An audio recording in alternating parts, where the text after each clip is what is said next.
Hello friends, आप लोग से उम्मीद है कि आप जो है लगातार अपनी पढ़ाई को कंटिन्यू रखे होंगे। और दोस्तों, आप लोग जो है पिछली वीडियो आप लोग नहीं देखे हैं तो कोशिश करें कि आप लगातार वीडियो देखें और अपनी पढ़ाई को कंटिन्यू रखें। दोस्तों, अगर आपके सपनों में जान है तो आप कहीं भी किसी भी परिस्थिति में हो आप पढ़ाई रेगुलर रख सकते हैं। तो चलिए दोस्तों, बिना देर किए हुए हम लोग अपनी टॉपिक पर आते हैं। जहाँ तक हम लोग पढ़ चुके हैं उसके बाद हम लोग पढ़ते हैं क्वेश्चन। दोस्तों देख सकते हैं कि यहाँ पर जो है हम लोग जो है बड़ी बेसिक से करेंगे, एक भी क्वेश्चन छूटने वाला नहीं है। जैसे भी क्वेश्चन बनेगा हम लोग कोशिश करेंगे यहाँ से क्वेश्चन निकालने का। तो चलिए दोस्तों देखते हैं। भारत का सबसे प्राचीन जो है नगर मोहनजोदड़ो था। यहाँ से क्वेश्चन बार बार पूछा जाता है कि आपको भारत में सबसे प्राचीन नगर कौन था? मोहनजोदड़ो था। और ये यहाँ की बात करें हम तो कौन सी भाषा थी? तो सिंधी भाषा से। फिर पूछा जा सकता है कि मोहनजोदड़ो में कौन सी भाषा थी? तो आप बता सकते हैं सिंधी, जिसका अर्थ था मृतकों का टीला। आपको देखे होंगे कि ये क्वेश्चन जो बार बार पूछा जाता है कि मृतकों की टीला जो है, ये मोहनजोदड़ो का अर्थ होता है मृतकों की टीला। आप समझ गए होंगे। तो चलिए हम लोग नेक्स्ट बढ़ते हैं और देखते हैं। असम का श्वेतभ्रू गिबन जो है भारत में पाया जाने वाला एकमात्र मानव कपि है। ठीक, तो समझ गए होंगे कि एक कपि यानी कि बानर रूपी होता है। ठीक ना, कपि। जैसे कि आप इसका अर्थ निकालिएगा, गूगल पर सर्च करिएगा तो आपको मिल जाएगा। वहाँ पर कहता है कि इनाम गांव जो है त्रम पाषाण युग की एक बड़ी बस्ती थी। इसका जो है संबंध होता है जारवी संस्कृति है। ठीक, मतलब इसके कपि के बारे में और डिटेल्स जानकारी आप चाहते हैं तो गूगल पर जाकर सर्च करके पता कर सकते हैं। ठीक, चलिए। इनाम गांव जो है त्रम पाषाण युग की एक बड़ी बस्ती थी। इसका संबंध जो है जावी संस्कृति से है। भारत में शिवालिक की पहाड़ी से जीवाश्म का प्रमाण मिला है। आपसे पूछा जा सकता है कि जीवाश्म का प्रमाण कहाँ से मिला है? तो आप कह सकते हैं भारत के शिवालिक की पहाड़ी से। देखिए क्वेश्चन ऐसे बनता है, राइट। जो देखिए आपको लगता है ज़्यादा कन्फ्यूजन, तो यहाँ से आप जो है गूगल पर सर्च कर सकते हैं, बहुत ईजीली आपको सब चीज़ मिल सकता है। चलिए देखते हैं कि भीमबेटका जो है गुफा पूरा पाषाण जो है पाषाणिक जो है आवासीय पुरास्थल है। यह आदि मानव द्वारा बनाए गए शैल चित्रों और शैलाश्रयों के लिए जो है प्रसिद्ध है। इन चित्रों की पूरा पाषाण काल के मध्य पाषाण के समय माना जाता है। देखिए दोस्तों, जो क्वेश्चन निकलने वाला रहेगा और हम कोशिश करेंगे कि क्वेश्चन को वहाँ से जो है कवर करने के लिए। ठीक, तो यहाँ से भी क्वेश्चन बनता है और हम लोग बताएंगे कैसे बनता है। देखिए यहाँ पर बताया गया है कि मानव द्वारा बनाए गए शैल चित्रों और शैलाश्रयों के लिए जो है प्रसिद्ध है। इन चित्रों को पूरा पाषाण काल से मध्य पाषाण काल के समय माना जाता है। अब आपसे पूछा जाएगा कि पूरा पाषाण काल से मध्य काल जो है वह समय माना जाता है किसे? तो आप कह सकते हैं शैल चित्रों और शैलाश्रयों के लिए। ठीक, प्रसिद्ध है। इन चित्रों की पूरा पाषाण जो है काल मध्यकाल जो है काल के समय से माना जाता है। ठीक, इस चीज़ को ध्यान रख सकते हैं। ऐसे पूछा नहीं जाता है लेकिन फिर भी हम लोग पढ़ लेंगे तो ध्यान में रहेगा कि हाँ इस टाइप का क्वेश्चन हम लोग पढ़े हुए हैं, राइट। चलिए देखते हैं। ये चित्र भारतीय जो है उपमहाद्वीप में जो है मानव जीवन के प्राचीनतम चिन्ह है। ठीक, ये चित्र जो है वह भारतीय उपमहाद्वीप में मानव जीवन के प्राचीनतम चिन्ह है। उसके बाद कहता है कि यह मध्य प्रदेश के रायसेन जिले में स्थित है। इसकी खोज है वर्ष 1957-58 में डॉक्टर विष्णु श्रीधर जो है बनकर द्वारा की गई थी। ठीक, पूरा पाषाण काल के बारे में जानकारी मिला था।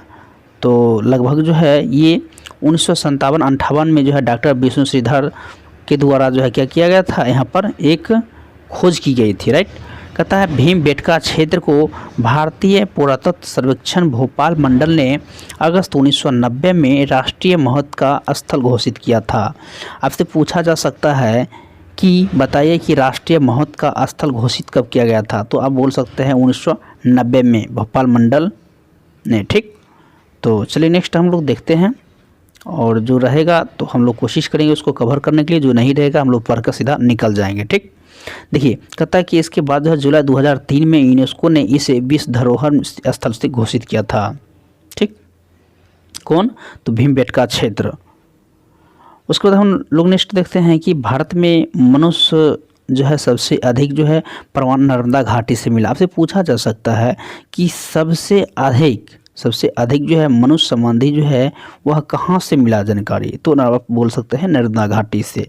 तो यहाँ से आप इजीली देख सकते हैं क्वेश्चन, और जितना बार हो आप देख सकते हैं क्वेश्चन को, ताकि आपको याददाश्त जो है बने रहे।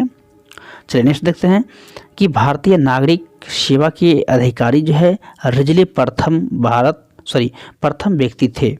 कहता है कि भारतीय नागरिक सेवा के अधिकारी, ठीक ना, अधिकारी यानी कि भारतीय नागरिक सेवा के अधिकारी जो थे कौन थे, वो रिजले प्रथम व्यक्ति थे जिन्होंने प्रथम बार वैज्ञानिक आधार, ठीक ना, पर भारत की जनसंख्या का प्रजातीय विभेदीकरण। आपसे पूछा जा सकता है कि विभेदीकरण जो है पहले जो है नगर सेवा के अधिकारियों में कौन किए थे, तो रिजले, ठीक, जिन्होंने प्रथम बार जो है वैज्ञानिक आधार पर जो है भारत की क्या किए थे, जनसंख्या प्रजाति का विभेदीकरण किए थे, ठीक, मतलब जो है विभेद किए यानी कि बताए थे इसके बारे में, ठीक ना। चलिए उसके बाद है नेक्स्ट है कि हम लोग पढ़ते हैं सिंधु सभ्यता, ठीक। कहता है कि रेडियो कार्बन जो है C14 जैसी नवीन विश्लेषण जो है पद्धति के द्वारा सिंधु सभ्यता की सर्वमान्य तिथि जो है 2400 ईसा पूर्व से 1700 ईसा पूर्व मानी जाती है। देखिए ये स्टार का मतलब क्या है कि ये कन्फ्यूजन क्वेश्चन है, ठीक, इस चीज़ को ध्यान दीजिएगा। इसका जो विस्तार त्रिभुजाकार है। आपसे पूछा जा सकता है कि सिंधु सभ्यता का जो है विस्तार कैसा है, ठीक, तो आप इजीली बोल सकते हैं त्रिभुजाकार। देखिए क्वेश्चन बनता कैसे है। आपसे पूछा जा सकता है कि सिंधु सभ्यता जो है वह कार्बन 14 जो है वह सर्वनाम तिथि कहाँ से कहाँ तक है, तो बोल सकते हैं 2400 से लेकर 1700 ईसा पूर्व, ठीक, सिंधु सभ्यता। ये भी है कन्फ्यूजन है, आप देख सकते हैं पूर्व मानी गई है। तो चलिए हम लोग नेक्स्ट देखते हैं क्वेश्चन कैसे बनता है, आप देख पा रहे होंगे। तिथि निर्धारण की कार्बन जो है 14 जो है C14 की खोज जो है अमेरिका के प्रसिद्ध रसायन शास्त्री B.F. लीवी द्वारा किया गया था। आपसे पूछा जा सकता है कि बताइए कार्बन 14 की खोज किसने किया था, तो आप इजीली बता सकते हैं B.F. लीवी द्वारा। कोशिश करते हैं कि थोड़ा बेसिक बताए और एक एक पॉइंट को, इसलिए थोड़ा टाइम लग सकता है, घबराएं नहीं और आप लोग एंजॉय करें। चलिए नेक्स्ट देखते हैं कि जो है कब किए थे, 1946 में किए थे। किसका खोज किया गया था, तो C14 को खोज किया गया था, और किसने किया था, तो B.F. लीवी द्वारा किया गया था, ठीक। कहता इस पद्धति में जिस पदार्थ में कार्बन 14 की मात्रा जितनी कम होगा, ध्यान दीजिएगा, कार्बन की 14 हो जाता है जितनी कम रहती है वो क्या होता है, उतनी ही प्राचीन मानी जाती है। प्राचीन मतलब उससे जो है इनकी समय जो वर्तमान से बहुत पहले, ठीक, मतलब जितना रहता है कम रहता है कार्बन 14 की मात्रा, उतना क्या होता है, वो अधिक समय का होता है, ठीक। सिंधु सभ्यता की खोज है वह 1921 में किसके द्वारा किया गया था, राम बहादुर जो है साहनी ने की थी, ठीक, साहनी द्वारा किया गया था। आपसे पूछा जा सकता है सिंधु सभ्यता की खोज कब हुआ था, तो 1921 में। किसने किया था, तो राम बहादुर दयाराम साहनी ने की थी। सिंधु सभ्यता को आधि ऐतिहासिक कहते हैं।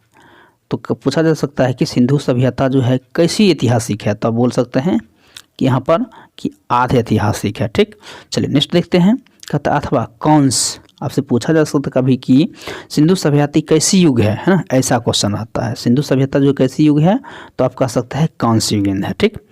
कहता कि सभ्यता के मुख्य जो है निवासी जो है द्रविड़ एवं भूमध्य सागरीय थे, द्रविड़ और भूमध्य सागरीय थे।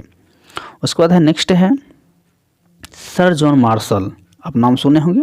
सर जॉन मार्शल जो है वो भारतीय पुरातत्व सर्वेक्षण विभाग के तत्कालीन महानिदेशक बनाया गया था। आपसे पूछा जा सकता है कि भारतीय पुरातत्व सर्वेक्षण विभाग के महानिदेशक कौन है, तो आप इजीली बोल सकते हैं सर जॉन मार्शल। अगर एक एक पॉइंट आप नहीं पढ़े रहेंगे तो आपसे क्वेश्चन नहीं बनेगा। देख सकते हैं यहाँ पर जो है आप देख सकते हैं यहाँ पर लाल घेरा दिया गया है, लेकिन यहाँ पर नहीं दिया गया, लेकिन यहाँ से क्वेश्चन पूछा जाता है, इसलिए हम लोग जो है प्रत्येक जो है पॉइंट को हम ले रहे हैं यहाँ पर, ठीक। तो कहता है तत्कालीन महानिदेशक बनाया गया था 1924 ईस्वी में। सिंधु सभ्यता घाटी नामक एक जो है उन्नत नगरीय सभ्यता पाए जाने की विविधता घोषणा की गई थी। घोषणा कब किया गया था, 1924 में। और उत्खनन कब किया गया था, तो आप यहाँ देख सकते हैं उत्खनन जो है यहाँ पर 1921 में किया गया था। कब किया गया था, 1921 में, जैसे कि आप देख पा रहे हैं यहाँ पर 1921 में हुआ था।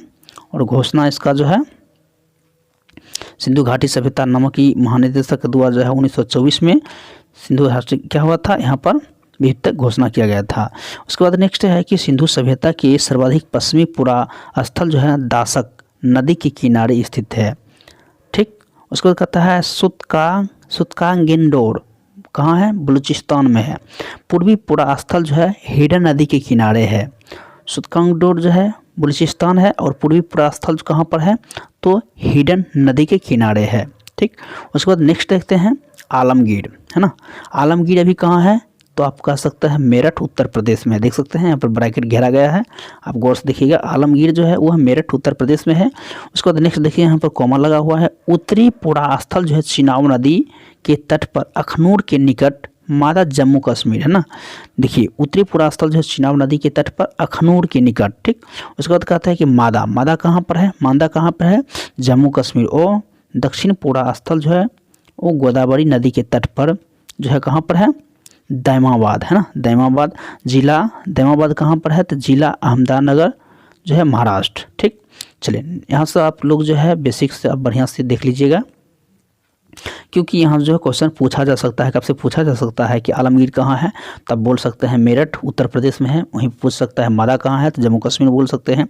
दैमाबाद कहाँ है, तो आप महाराष्ट्र बोल सकते हैं। अहमदनगर बोल सकते हैं। ठीक, अहमदनगर बोल सकते हैं, तो आप इस करके बोल सकते हैं। चलिए, सिंधु सभ्यता का संदर्भ सभ्यता नगरीय सभ्यता थी। आपसे पूछा जाता है कि सिंधु सभ्यता कैसी सभ्यता है, तो आप कह सकते हैं नगरीय सभ्यता है या संदर्भ सभ्यता। अगर नगरीय नहीं रहेगा ऑप्शन में, तो आप संदर्भ रहेगा, तो संदर्भ आप मार सकते हैं। ठीक, तो ऑप्शन भी मारना जरूरी होता है।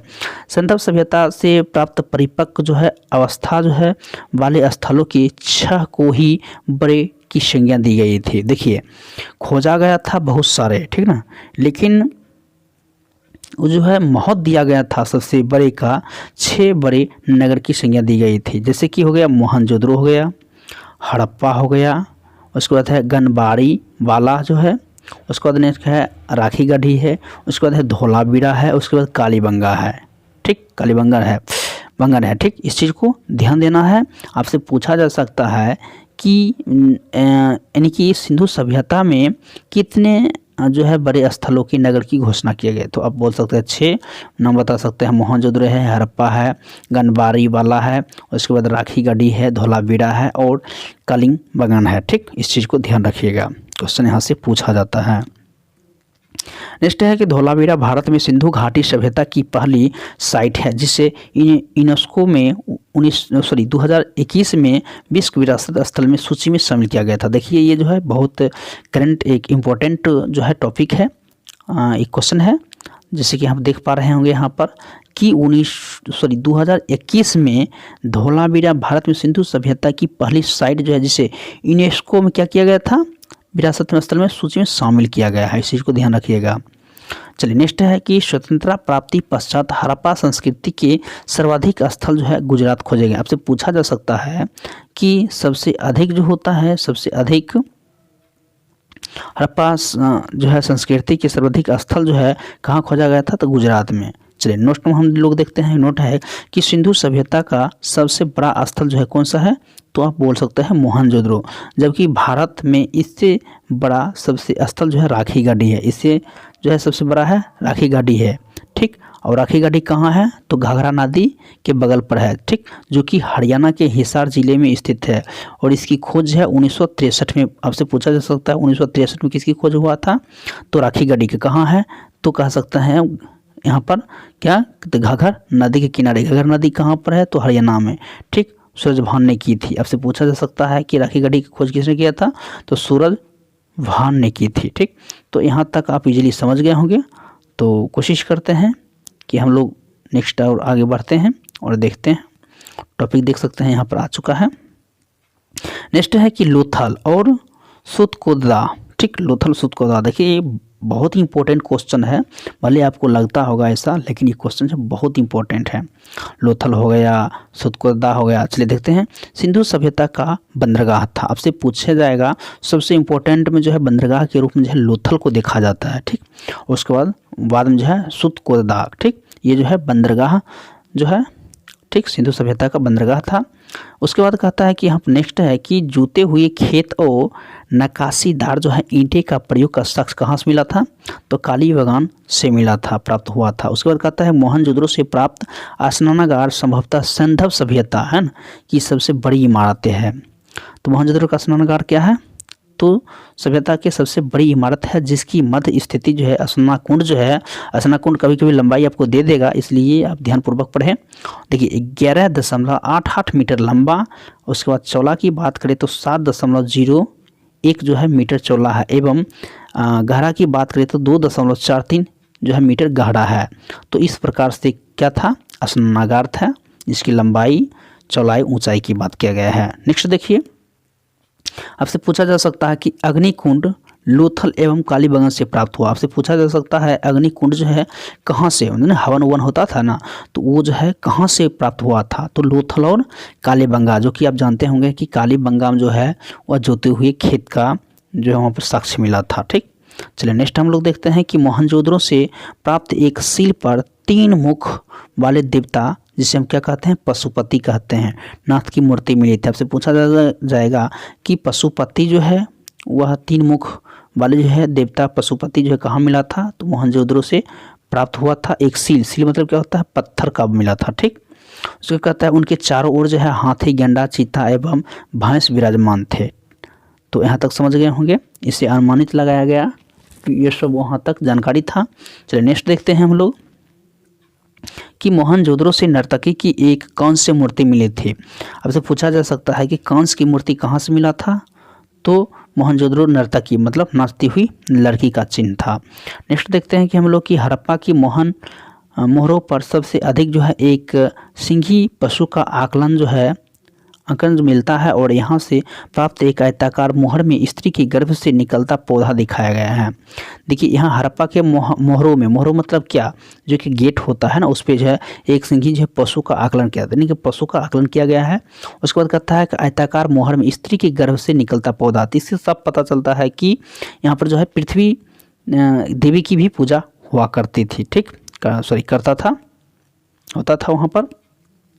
चलिए नेक्स्ट देखते हैं हम लोग कि नेक्स्ट है, यहाँ तो हो गया पृथ्वी देवी के जो हो गया यहाँ पर पूजा होता था, जिससे कि यहाँ पर साक्ष्य मिला है कि स्त्री के गर्भ से निकलता पौधे दिखाया गया है। उसके बाद है कि मन के बनाने के जो है कारखाने लोथल एवं चनहुंदरो में मिले थे। मन के मतलब क्या, मन के मतलब हो गया मोती बनाने के कारखाने लोथल चनहुंदरो से मिले थे। सिंधु सभ्यता की लिपि भाव चित्रात्मक है। सिंधु सभ्यता की लिपि कैसी है, भाव चित्रात्मक। यह लिपि जो है दाईं से बाईं, आपसे पूछा जा सकता है सिंधु सभ्यता की लिपि जो है कैसे लिखी जाती है ना, कैसे लिखी जाती थी पहले, तो दाईं से बाईं की ओर। ठीक, तो और लिखी जाती थी। जब अभिलेख एक से अधिक पंक्तियों का होता तो पहली पंक्ति दाईं से बाईं और दूसरा बाईं से दाईं ओर लिखी जाती थी। ठीक, नेक्स्ट है, थोड़ा हम लोग फास्ट करते हैं कि जो टॉपिक है पूछने लायक हम उसको कवर करते हैं, बाकी बात पढ़कर आप भी उससे पढ़ने के बाद क्या होता है कि एक अनुभव रहता है, याद रहता है कि हाँ इस टाइप को हम लोग पढ़े हुए थे, तो आप इजीली वहाँ पर कवर कर सकते हैं। चलिए नेक्स्ट देखते हैं कि नोट में कि लेखन कला की उचित प्रणाली विकसित करने वाली पहली सभ्यता सुमेरिया की सभ्यता थी। देखिए सोचने वाली बात है कि लेखन कला की उचित प्रणाली विकसित करने वाली जो है पहली सभ्यता कौन थी, सुमेरिया की सभ्यता थी। ठीक, लेखन की बात करें तो सुमेरिया की सभ्यता हो गया। सिंधु सभ्यता के लोग ने नगरों और तथा घरों के विन्यास के लिए जो है ग्रिड पद्धति अपनाई थी। मतलब वहाँ के लोग जो है नगर और घरों को जो है बनाने के तरीका जो है ना, वो कौन सा पद्धति अपनाई थी, ग्रिड पद्धति अपनाई थी। ठीक, नेक्स्ट देखते हैं कि घरों के दरवाजे और खिड़कियों सड़क की ओर ना खुलकर पिछवाड़े की ओर खुलते थे। ठीक, तो आप समझ गए, जैसे कि यहाँ पर रोड था, रोड ऐसे बनता था रोड, तो ये जैसे रोड है ना, तो घर का मुंह इधर रहता था। ठीक, जैसे कि ये रोड है, घर का मुंह इधर रहता था, तो इस प्रकार से होता था वहाँ पर। ठीक, देखिए कहता है कि यहाँ पर खिड़की सड़क की ओर ना खुलकर जो है पिछवाड़े की ओर खुलते थे, लेकिन केवल लोथल नगर के घरों की दरवाजों है मुख्य सड़क की ओर। मतलब ये अपवाद है, क्या है, एक एक्सेप्शन है कि लोथल नगर जो है वह क्या था, दरवाजे मुख्य सड़क की ओर खुलते थे। ये जो है अपवाद होता है। ठीक, इस चीज़ को ध्यान दीजिएगा। सिंधु सभ्यता में मुख्य फसल गेहूं और जौ थी। आपसे पूछा जा सकता है कि सिंधु सभ्यता के मुख्य फसल कौन थी, तो गेहूं और जौ थे। सिंधव वासी जो है मिठास के लिए शहद का प्रयोग करते थे। किसका प्रयोग, मिठास के लिए किसका प्रयोग करता था, शहद। ठीक, शहद मतलब क्या जानते होंगे, मधुमक्खी जिसे मध कहते हैं। मिट्टी से बने हल का शख्स बनमाली से मिला था। देखिए इसमें जो है कोई लाल कलर कुछ नहीं है, लेकिन ये क्वेश्चन पूछा गया है कि मिट्टी से बने शख्स कहाँ से मिला था, तो बनमाली से मिला है। इस चीज़ को ध्यान रखना है। उसके बाद नेक्स्ट है रंगपुर एवं लोथल से चावल के दाने मिले। रंगपुर और लोथल से किसका मिला है, चावल के दाने मिले हैं, जिनमें से धान की खेती होने की प्रमाण मिलती है। धान की खेती होने की प्रमाण कहाँ मिलता है, तो आप इजली बता सकते हैं रंगपुर और लोथल में। ठीक, उसके बाद है कि चावल के प्रथम साक्ष्य लोथल से ही प्राप्त हुए हैं। मतलब चावल का साक्ष्य जो है कहाँ से हुआ था, लोथल से। ठीक, रंगपुर लोथल से प्राप्त हुआ था। उसके बाद नेक्स्ट है कि सुतकोदा काली बगान एवं लोथल से सिंधव कालीन है घोड़े के अस्थि पंजर मिला। अस्थि मतलब क्या, हड्डी, और पंजर मतलब पैर का हड्डी। तो पैर का हड्डी कहाँ से मिला था, सुतकोदा काली बगान और लोथल, मतलब एक जगह, दो जगह और तीन जगह से मिला था। ठीक, चलिए नेक्स्ट हम लोग देखते हैं। नेक्स्ट है कि तौल की इकाई संभवतः जो है 16 के अनुपात में थी। 16 के अनुपात में थी। ठीक, इस चीज़ को ध्यान रखना है। सिंधव सभ्यता के लोग जो है यातायात के लिए 2 पहिए एवं 4 पहिए वाली बैलगाड़ी या भैंसा गाड़ी का उपयोग करते थे। मतलब उस समय जो है आप ही देखते होंगे, अभी आजकल कभी तो कहीं कहीं जो है बैल रखते थे। कुछ ही दिन पहले की अगर बात करें तो अब देख सकते हैं यहाँ पर जो है छोटी छोटी एक खेत रहता था, तो उसमें क्या होता था, बैल के माध्यम से होता था। तो अभी भी एग्जाम्पल आप देख सकते हैं। तो 2 पहिया जो है और 4 पहिया, तो इस चीज़ को समझ गए होंगे। देखिए बैलगाड़ी है और भैंसा गाड़ी, इसका प्रयोग करते थे। चलिए नेक्स्ट हम लोग देखते हैं। नेक्स्ट है कि मेसोपोटामिया के अभिलेख में वर्णित मेलुहा शब्द का अभिप्राय सिंधु सभ्यता से है। मेलुहा शब्द का अभिप्राय किससे है, सिंधु सभ्यता से है। तो चलिए नेक्स्ट हम लोग देखते हैं। नेक्स्ट क्वेश्चन हमारे पास आ गया है। चलिए थोड़ा सा हम इसको जूम कर लेते हैं और देखते हैं क्वेश्चन किस प्रकार से है। देखिए यहाँ बताया गया कि आपसे, देखिए क्वेश्चन क्या पूछा जाएगा, स्थल और नदी और उसका उत्खनन। ठीक, उत्खनन के किया है यहाँ पर दे, बस यही चीज़ को ज़्यादा जिक्र किया जाएगा। ठीक, तो इस चीज़ को ध्यान दीजिएगा। शॉर्ट में हम लोग कोशिश करते हैं इसको कवर करने की। देखिए हड़प्पा जो है वह रावी नदी के किनारे है। ठीक, ध्यान दीजिएगा। मोहनजोदड़ो सिंधु नदी, हमारे साथ बोलते जाइएगा। चंद्रहुदरो जो है वह किस नदी किनारे है, सिंधु नदी किनारे है।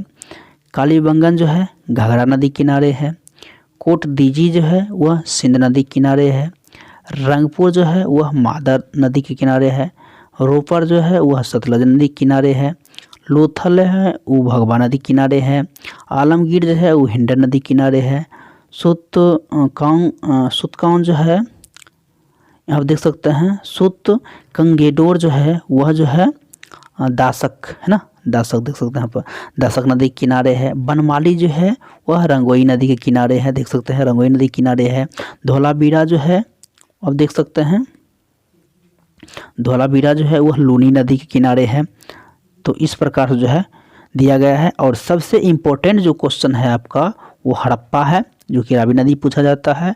मोहनजोदड़ो हो गया, सिंधु नदी हो गया, उसको कालीबंगन घाघर नदी है, और रंगपुर मादर हो गया, और लोथल हो गया भगवा नदी है, आलमगीर हिंडन हो गया। तो ये सब पूछा जाता है। जैसे कि हड़प्पा की खोज किसने किया था, तो दयाराम साहनी ने किया था, 1921 में किया था। मोहनजोदड़ो की बात करें तो राखलदास बनर्जी ने किया था, 1922 में किया था। वहीं हम बात करें कालीबंगन तो अमलांद घोष ने किया था, 1951 में किया था। वहीं बात करें हम रंगपुर की तो रंगनाथ राव है, मतलब रंग तो रंग मतलब रंगनाथ राव। ठीक, 1953 में किया था। ठीक, इस चीज़ को ध्यान रखना है। आलमगीर को हो जाएगा आपका जगदत्त शर्मा, ये पूछा जाता है इसलिए हम लोग कवर कर रहे हैं। उसके बाद है सुतकंगेडोर जो है, ये जो है आपका देख सकते हैं यहाँ पर ऑरेल स्टाइन। ठीक, 1927 में किया गया था। उसके बाद है धौलावीरा हो जाएगा। धौलावीरा जो है वो आपका यहाँ पर हो जाएगा जेपी जोशी हो जाएगा, ठीक, जेपी जोशी हो जाएगा। तो इतना जो है आप समझ गए होंगे। तो इस प्रकार से जो है यहाँ से पूछा जाता है। तो चलिए हम लोग कोशिश करते हैं थोड़ा सा नेक्स्ट को कवर करने के लिए और देखते हैं यहाँ पर। और चलिए नेक्स्ट आ गया हमारे पास। देखिए अगर पढ़ना है तो थोड़ा सा वक्त तो लगेगा, क्योंकि आप देखते होंगे कि 2-4 घंटा का क्लास होता है, लेकिन हम लोग क्या करते हैं घंटा नहीं देखते हैं। आप ये देखिए कि आप समझ कितना पा रहे हैं, आप क्वेश्चन को कितना हैंडल कर पा रहे हैं, क्योंकि कंपटीशन भी कितना है आप तो समझ ही रहे होंगे। तो चलिए विशेष देर ना करते हम लोग टॉपिक पर आते हैं। टॉपिक है संभवतः हड़प्पा जो है संस्कृति का शासन जो है वर्णिक वर्ग के हाथों में। वर्णिक मतलब क्या, व्यापारी, वर्णिक मतलब व्यापारी है ना, वर्णिक वर्गों के हाथों में था। पिग्गट ने हड़प्पा एवं मोहनजोदड़ो को एक विस्तृत साम्राज्य की जुड़वा राजधानी कहा गया था। आपसे पूछा जा सकता है कि जुड़वा राजधानी किसे कहा जाता था, है ना। पिग्गट ने हड़प्पा एवं मोहनजोदड़ो को क्या कहा था, जुड़वा। जुड़वा हो गया, हड़प्पा हो गया, मोहनजोदड़ो ये क्या हो गया, जुड़वा साम्राज्य हो गया, राइट। चलिए नेक्स्ट देखते हैं हम लोग। तो इसको भी कवर कर लेते हैं। सिंधु काल में विदेशी व्यापार, ठीक, थोड़ा सा इसको कवर करते हैं, ज़्यादा नहीं करेंगे, जो आने वाला है उसमें करेंगे। जैसे कि मान चलिए कि तांबा हो जाएगा। खेतरी मतलब क्या, प्रदेश, ठीक, यहाँ से ध्यान रखना है। ये है तांबा जो है खेतरी, बलूचिस्तान, ओमान, ठीक। चांदी हो जाता था अफगानिस्तान में और ईरान में, ठीक। उसके बाद सोना है कर्नाटक, अफगानी और ईरान, ठीक। तो ये सब जो है क्वेश्चन पूछा जाता है। देख सकते हैं गोमत जो है और सौराष्ट्र है। तो सीसा हो जाएगा ईरान। इस टाइप का क्वेश्चन जो है पूछा जाता है। जो अभी मार्कर किए हैं ये बहुत जगह हम लोग देखे हुए हैं कि पूछा गया है। तो आप देख सकते हैं यहाँ पर जो है टीन जो है अफगानिस्तान जो है ईरान है, ये सब प्रदेश में है, आयत वस्तु है प्रदेश का। चलिए हम लोग नेक्स्ट देखते हैं बिना देरी किए। सिंधु सभ्यता के लोग जो है धरती को उर्वरकता की देवी मानकों से पूजा करते थे। आपको हम बोले थे कि पृथ्वी के गर्भ से जो है पौधा निकलता हुआ दिखाया गया था, तो यही जो है उर्वरकता की देवी के रूप में उसे क्या करता था, मानता था। इस चीज़ को ध्यान दिए होंगे क्योंकि हम इस चीज़ को पॉइंट को पढ़ चुके हैं, ठीक, इसलिए आपको ध्यान में आया होगा। चलिए नेक्स्ट देखते हैं हम लोग। वृक्ष पूजा एवं शिव पूजा के प्रचलन के साक्ष्य भी सिंधु सभ्यता से मिले। आपसे पूछा जाएगा कि वृक्ष पूजा जो है, शिव पूजा जो है कहाँ से मिला है, तो आप कह सकते हैं सिंधु सभ्यता से मिला है। विशेष टाइम नहीं लेंगे, हम लोग आगे बढ़ेंगे। चलिए नेक्स्ट देखते हैं कि शासित जो है चिन्ह संभवतः हड़प्पा सभ्यता की देन है। इस चिन्ह से सूर्योपासना का अनुमान लगाया जाता है। सिंधु घाटी नगरों में सिंधु भी मंदिर के अवशेष नहीं मिले, ठीक। देखिए सिंधु सभ्यता मातृ देवी की उपासना सर्वाधिक प्रचलित थी। अब से यहाँ से पूछा जा सकता है कि बताना है कि सिंधु सभ्यता है ना, सिंधु सभ्यता जो है यहाँ पर देख सकते हैं मातृ देवी की उपासना जो है सर्वाधिक अधिक होता था किस काल में, तो सिंधु सभ्यता काल में, राइट।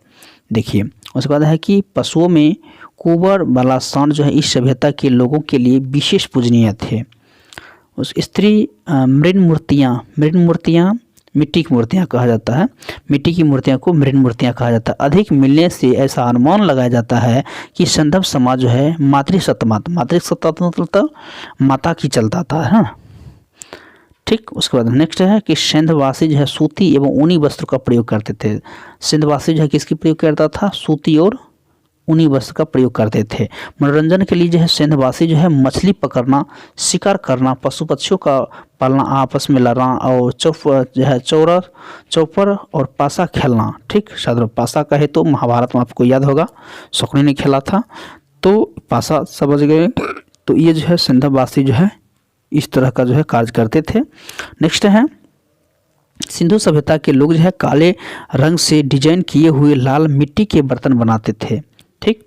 सिंधु सभ्यता के लोग जो है तलवार से परिचित नहीं थे। ऐसे पूछा जा सकता है कि सिंधु सभ्यता जो थे तलवार से परिचित थे या नहीं, तो आप कहना है नहीं, ठीक। इस चीज़ को ध्यान दीजिएगा। नेक्स्ट है कि कालीबंगान एकमात्र हड़प्पा कालीन जो है स्थल है जिसका निचला शहर जो है समन लोगों के रहने के लिए और किले से घिरा हुआ था। मतलब क्या, जैसे कि सामान्य लोग के रहने के लिए जो है इस प्रकार से घेरा हुआ था और बड़े के लिए जो है ऊंचा जगह था, ठीक, इस प्रकार से थे। यहाँ ऊंचा रहता था और यहाँ सामान्य लोग रहते थे, ठीक, इस टाइप का रहता था। उसके बाद नेक्स्ट है सामान्य हेतु किले से घिरा हुआ था। काली बगन का अर्थ देखिए, काली बगन का अर्थ होता है काली चूड़ियाँ। काली बगन का अर्थ क्या होता है? काली चूड़ियाँ। ये क्वेश्चन देखिए पूछा जाता है। यहाँ से पूर्व हड़प्पा स्थल की खेत जोते जाने की जो है, ठीक, जोते जाने की अग्नि पूजा की प्रथा का प्रमाण मिलता है। कहाँ से मिलता है? तो काली बगान में मिलता है, राइट। अब से हम पहले भी बोले थे कि खेत जो है जोते हुए का प्रमाण कहाँ से मिलता है? काली बगान से। पर्दा प्रथा एवं वेश्यावृत्ति सिंधव सभ्यता से प्रचलित थे, ठीक। पर्दा प्रथा जो है और वेश्यावृत्ति किस सभ्यता से है? तो सिंधव सभ्यता। कहता है सबों को जलाने एवं गाड़ने, यानी दोनों जो है प्रथा प्रचलित थे, किसमें? तो सिंधु सभ्यता में। हड़प्पा में सबों को दफनाने, जबकि मोहनजोदड़ो में जलाने की प्रथा थी। ध्यान दीजिएगा, हड़प्पा में सबों को दफनाने मतलब गाड़ा जाता था, लेकिन मोहनजोदड़ो में क्या करता था? जलाया जाता था, विद्यमान था। लोथल एवं काली बगान में जो है यहाँ पर युग समाधि मिली थी, ठीक। कहता है सिंधव सभ्यता के विनाश का संभवतः जो है सबसे प्रभावी कारण क्या था? बाढ़ था। देखिए बहुत जो है देखिएगा महामारी बताएगा, कभी कुछ बताएगा, लेकिन सबसे जो है उत्तम आंसर हो जाएगा आपका बाढ़ होगा, ठीक। इस चीज़ को ध्यान देना है। देखिए उसके बाद है आग में पकी हुई मिट्टी को टेराकोटा कहा जाता था। आपसे पूछा जाता है कि आग में, पूछा जाएगा कि आग में पकी हुई मिट्टी को क्या कहते हैं? तो टेराकोटा कहते हैं। दोस्तों उम्मीद करते हैं कि हमारा ये वीडियो आपको पसंद आया होगा। अगर पसंद आया तो हमारे चैनल को लाइक शेयर सब्सक्राइब करें और इसी तरह का वीडियो पाने के लिए हमारे चैनल को भी सब्सक्राइब करें। फिर मिलते हैं नई वीडियो में, तब तक अपना ख्याल रखें। जय हिंद।